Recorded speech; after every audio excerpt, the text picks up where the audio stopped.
নমস্কার বন্ধুরা, শ্রাবণী রান্নাঘরে আপনাদের সবাইকে স্বাগত জানিয়ে আমি প্রতিদিনের মতো আবারও আজকের একটা রান্নার ভিডিও নিয়ে আপনাদের সামনে চলে এসেছি। আজকের আমি আপনাদের মুরগির মাংসর মধ্যে অল্প একটু পাঁচফোড়ন আর অল্প একটু হিং দিয়ে আজকের আমি আপনাদের হিং পাঁচফোড়ন মুরগি বানিয়ে দেখাবো। আশা করি আপনাদের ভালো লাগবে। তার জন্য কিন্তু আমার পুরো ভিডিওটা আপনাদের দেখতে হবে। আর দেখা শুরু করার আগে একটা লাইক দেবেন, ভিডিওটা সম্পূর্ণ দেখে সুন্দর একটা কমেন্ট করবেন আর শেয়ার করতে ভুলবেন না। তাহলে চলুন আজকের আমি এই রান্নাটা কিভাবে বানাচ্ছি সেটা আপনারা একবার দেখে নিন। রান্নাটা করার জন্য আমি এখানে দেখুন প্রথমে গ্যাসটা অন করে একটা কড়া বসিয়ে দিয়েছি। এইবারে আমি কড়ার মধ্যে দিয়ে দেব সর্ষের তেল। এখানে কিন্তু রান্নাটা আমি সর্ষের তেলেই করব, তার জন্য বেশ কিছুটা কড়াই সর্ষের তেল দিয়ে দিলাম। দিয়ে তেলটাকে প্রথমে একটু গরম করে নেব। তেলটা আমার এখানে খুব ভালোভাবে গরম হয়ে গেছে। তেল কিন্তু আমি এখানে ভালোভাবে গরম করে নিয়েছি। এইবারে আমি তেলের মধ্যে দিয়ে দেব দেখুন অল্প সামান্য একটু হিং ফোড়ন দিলাম। আর দেব এখানে খুব অল্প সামান্য একটু পাঁচফোড়ন। ওইটা পাঁচফোড়নটা কিন্তু অল্প একটু দিতে হবে। আর এর যে গন্ধটা, এতেই কিন্তু এই চিকেনটা খেতে ভীষণই সুন্দর হয়। দেখুন এইবারে আমি এর মধ্যে দিয়ে দিলাম পেঁয়াজ কুচি। এখানে কিন্তু একটা মাঝারি সাইজের পেঁয়াজকে এইভাবে একটু ছোটো ছোটো করে কুচি করে রেখেছি, সেই পেঁয়াজটা এর মধ্যে দিয়ে দিলাম। দিয়ে পেঁয়াজটা কিন্তু এখানে একটু লাল করে ভেজে নেব। আর পেঁয়াজটা কিন্তু এখানে একটু লাল করে ভেজে নিতে হবে। আমি প্রতিদিনের মতো আপনাদের একটা কথাই বলবো যে প্লিজ আমার ভিডিওটা আপনারা টেনে টেনে দেখবেন না, পুরো ভিডিওটা দেখুন। আশা করি আপনাদের ভালো লাগবে। দেখুন আমি কিন্তু এখানে পেঁয়াজটা যতক্ষণ লাল করে ভেজে নিচ্ছি ততক্ষণ দেখুন আমি কিন্তু অন্যদিকে এখানে একটা মশলা রেডি করব। তার জন্য নিয়েছি মিক্সি জার। মিক্সি জারের মধ্যে দিয়ে দেব আমি কিন্তু এখানে আবারও একটু পেঁয়াজ এইভাবে লম্বা লম্বা করে কুচি করে রেখেছি, সেই পেঁয়াজটা দিয়ে দিলাম। আর দেব আমি এখানে টমেটো। এখানে কিন্তু একটা বড় সাইজের টমেটো টুকরো করে রেখেছি, সেই টমেটোটা দিয়ে দিলাম। আর দেব এখানে রসুন। এখানে কিন্তু প্রায় 9-10 কোয়ার মতো রসুন রেখেছি, সেই রসুনটা দিলাম। আর দেব এখানে একটু আদা। এবারে সমস্ত কিছু এখানে খুব ভালোভাবে একটু পেস্ট করে নিতে হবে। অল্প জল দিয়ে মশলাটা রেডি করে নেব। মশলাটা আমার এখানে রেডি হয়ে গেছে, মশলাটা আমি রেডি করে নিয়েছি। আর অন্যদিকে দেখুন যে পেঁয়াজটা আমি এখানে ভাজতে দিয়েছিলাম, সেই পেঁয়াজটাও কিন্তু এখানে ভাজা হয়ে গেছে। এইবারে আমি যে মশলাটা রেডি করে রেখেছিলাম সেই মশলাটা কিন্তু এর মধ্যে দিয়ে দেব। মশলাটা কিন্তু এর মধ্যে দিয়ে দিতে হবে। দিয়ে এবার মশলাটাকে খুব ভালোভাবে একটুখানি কষিয়ে নেব। মশলাটা কিন্তু তেলের মধ্যে দিয়ে ভালো করে কষিয়ে নিতে হবে, যাতে এর যে একটা কাঁচা গন্ধ আছে সেটা চলে যায়। দেখুন এইভাবে কিন্তু একটু সময় নিয়ে এই মশলাটা আমি কষিয়ে নেব। আর আমার চ্যানেলের নতুন বন্ধু পুরনো বন্ধু সবাইকেই বলছি আমার তরফ থেকে অনেক অনেক ভালোবাসা। নতুন বন্ধুদের বলবো যদি আমার চ্যানেলটা আপনারা সাবস্ক্রাইব করেন তাহলে পাশে থাকা বেল বাটনটা অবশ্যই প্রেস করে দেবেন, যাতে আমি যখনই কোনো নিত্য নতুন ভিডিও আপলোড করব সবার প্রথমে আপনাদের কাছে নোটিফিকেশান চলে যাবে এবং আপনারা আপনাদের সময় মতো ভিডিওটা দেখে নিতে পারবেন।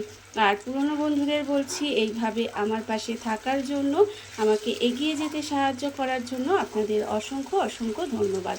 দেখুন এবার কিন্তু এই মশলাটাকে আমি একটু সময় খুব ভালোভাবে কষিয়ে নেব।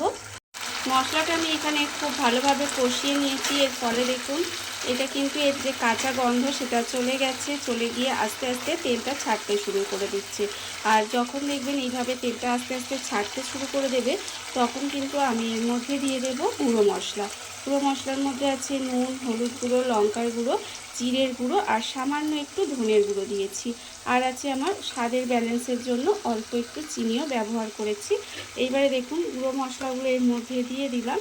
দিয়ে এবারে কিন্তু আবারও মশলাটাকে সুন্দর করে কষিয়ে নেব। এবারে কিন্তু মশলাটাকে খুব ভালোভাবে কষিয়ে নিতে হবে। যতক্ষণ না পর্যন্ত মশলা থেকে তেলটা একদম সুন্দর করে ছেড়ে দেয় ততক্ষণ পর্যন্ত কিন্তু মশলাটা এইভাবে কষিয়ে নেব। আর এই রান্নার ক্ষেত্রে কিন্তু ধনের গুঁড়োর পরিমাণটা একটু কম দেবেন, দিয়ে জিরের গুঁড়োর পরিমাণটা একটু বেশি দেবেন, দিলে খেতে ভালো লাগবে। এবারে দেখুন মশলাটাকে আমি সুন্দর করে একটু সময় নিয়ে খুব ভালোভাবে তেল ছাড়া পর্যন্ত কিন্তু মশলাটাকে আগে কষিয়ে নেব। মশলা আমার এখানে কষানো হয়ে গেছে, মশলা থেকে তেলটাও ছেড়ে দিয়েছে দেখুন। আর যখন এইভাবে মশলা থেকে তেলটা ছেড়ে দেবে তখন আমি এর মধ্যে দিয়ে দেব চিকেনটা। এখানে কিন্তু চিকেনটা এর মধ্যে দিয়ে দিতে হবে, দিয়ে এবারে খুব ভালোভাবে কিন্তু মাংসটাকে কষিয়ে নেব। দেখুন এইভাবে কিন্তু চিকেনটা দিয়ে ভালো করে মাংসটাকে কষাতে হবে। প্রথমে ঢাকা দিয়ে দিয়ে দেখুন আমি কিন্তু একটু সময় এটা রান্না হতে দিয়েছিলাম, আর এর ফলে দেখুন এই যে চিকেন থেকে কিন্তু আস্তে আস্তে জলটা ছেড়ে দিচ্ছি। এইভাবে কিন্তু মাংসটাকে প্রথমে দিয়ে একটু সময় কষিয়ে নিতে হবে। তারপরে আমি এর মধ্যে যখন দেখবেন একটু কষানো হয়ে আসছে, এর মধ্যে দিয়ে দেবো আমি আলু। এখানে কিন্তু আলুগুলো আমি এইভাবে একটু ডুমো ডুমো করে কেটে রেখেছি, আর সেই আলুগুলো কিন্তু এখানে দিয়ে দিলাম। আপনারা চাইলে আলুটা ভেজে রান্না করতে পারেন, তবে আমি কিন্তু এখানে আলুটা এইভাবে দিয়েই কষাবো, মানে মাংসর সাথে আলুটা একসঙ্গে দুটো দিয়ে একটু সময় নিয়ে কিন্তু ঢাকা দিয়ে দিয়ে এটাকে খুব ভালোভাবে কষিয়ে নিতে হবে। আবার আপনারা চাইলে কিন্তু আলু ছাড়াও রান্নাটা করতে পারেন, তাতেও কিন্তু খেতে ভীষণই ভালো লাগে। তবে আমার একটু মাংসের মধ্যে আলু দিলে ভালো লাগে, তাই আমি একটু আলু দিয়েছি। এইবারে দেখুন এটাকে কিন্তু একটু সময় নিয়ে খুব ভালোভাবে কিন্তু এটাকে কষিয়ে নেব। মাংস কিন্তু এখানে প্রায় 15-20 মিনিট মতো এখানে এইভাবে একটু গ্যাসটা লোতে দিয়ে এখানে ঢাকা দিয়ে দিয়ে মাংসটা কষিয়ে নিতে হবে। ঢাকা দিয়ে দিয়ে আমি কিন্তু চিকেনটা সুন্দর করে কষিয়ে নিয়েছি, আর দেখুন একদম ভালোভাবে এটাকে কিন্তু কষিয়ে নিতে হবে। কষানো আমার হয়ে গেছে, কত সুন্দর কালারটা এসেছে দেখতেই পাচ্ছেন। এইবারে আমি এর মধ্যে দিয়ে দেব জল। এখানে কিন্তু চিকেনটা আর আলুটা সেদ্ধ হওয়ার জন্য জলটা দিয়ে দিতে হবে, সেটা বুঝে। বেশ অনেকটা পরিমাণের কিন্তু এখানে আমি জলটা দিয়ে দিলাম, দিয়ে এবার ঢাকা দিয়ে এটাকে রান্না হতে দেব। এইভাবে কিন্তু ঢাকা দিয়ে এটা যতক্ষণ না সেদ্ধ হয় ততক্ষণ কিন্তু এইভাবে একটু রান্না হতে দিতে হবে।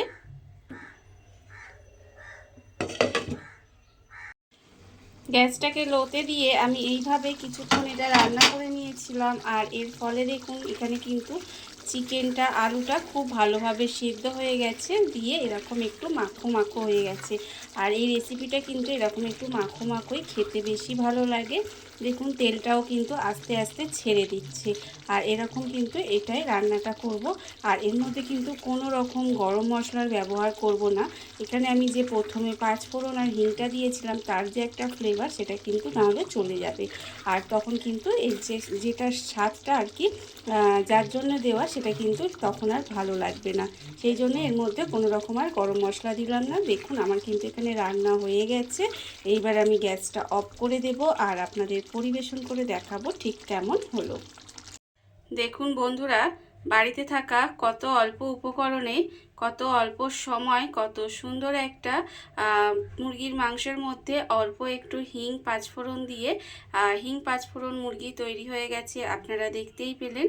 আর এটা কিন্তু খেতে ভীষণ সুন্দর হয়। এইভাবে আপনারাও কিন্তু একদিন হলেও বাড়িতে বানিয়ে দেখতে পারেন। আর এই ভিডিওটা যদি আপনাদের ভালো লেগে থাকে, আপনারা আমার চ্যানেলটা সাবস্ক্রাইব করে এইভাবে আমার পাশে থেকে যেতে পারেন। তাহলে চলুন আজকের ভিডিওটা এই পর্যন্তই। নমস্কার।